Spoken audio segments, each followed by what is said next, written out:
Welcome to the 2015 Los Angeles Auto Show. I'm Aaron Gold. I'm a transplanted Angelino, and here in LA, we love our lattes, we love our earthquakes, and we love our SUVs, and that's why I'm going to show you some of the coolest SUVs here at the LA show.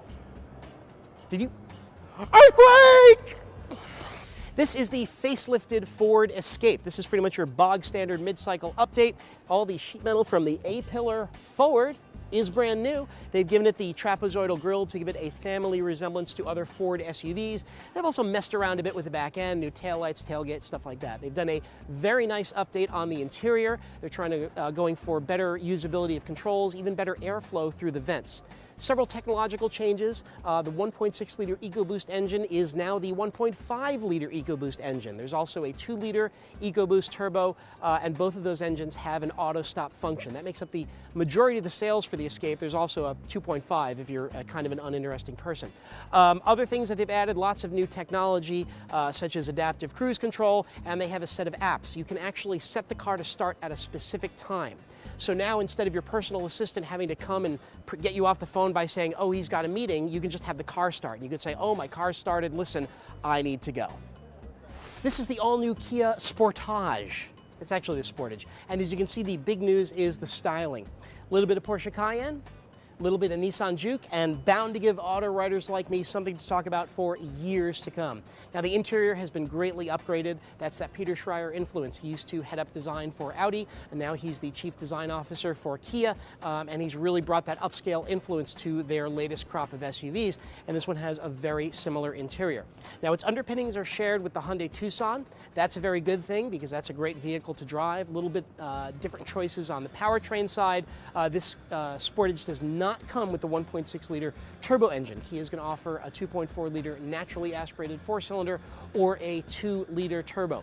Now, this is really kind of nice because we're back to kind of where we were with the Hyundai Sonata and the Kia Optima a few years ago. You have two vehicles that share the same high points but have very, very different design themes, and that lets you kind of choose the vehicle that best suits your personality. This is the Scion CHR concept. It looks suspiciously like the Toyota CHR concept that Toyota showed in Paris last year, except this one says Scion and not Toyota.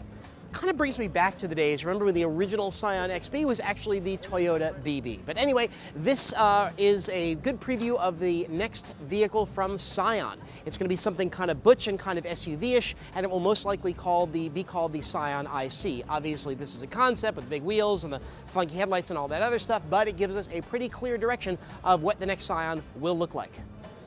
This is the all-new version of the Mazda CX-9, Mazda's full-size 7-seat SUV, and the big news is this one is finally on Mazda's old platform. The old CX-9 was based on a Ford platform, and I don't want to cast any aspersions on Ford, especially with Ford people so close by, but you know, Ford platform, Mazda platform, So this one's really going to have that zoom, fun to drive feel that Mazda advertises and that they really do deliver. They're also shooting for a much more upscale interior. That's kind of one of the problems with the older Mazdas. They all looked alike, the cheap one and the expensive one. This one, they've got a new high-end edition. It's got a really nice interior, 2.5-liter turbocharged engine. Should be a great way to drive your kids to school so quickly that they throw up. This is the Infiniti QX30, and this is the new subcompact crossover sport utility, whatever you want to call it, from the luxury division of Nissan.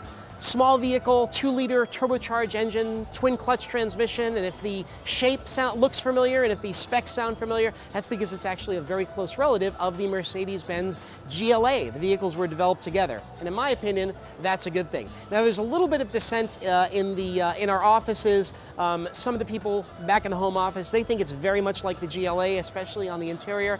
Personally, I don't see it. I look inside and I see something that has a very unique Infiniti personality. Regardless, this should be a good performance-oriented SUV, and by the way, they're also going to have a car-like version. The Q30 is going to be a hatchback similar to this, a little less body cladding, a little closer to the ground. You know, Infiniti's always been a favorite brand of mine, but they've kind of been stuck in time since about 2006, 2007. This is a vehicle that's really going to move them on into the future. I'm Aaron Gold. Want to thank you for watching. We got lots of other good Los Angeles Auto Show content. Leave us a comment below. Tell us what you think of the show and the cars that are here, and check out what we're doing on Facebook and Twitter. Thanks again for watching, and I'll see you next time.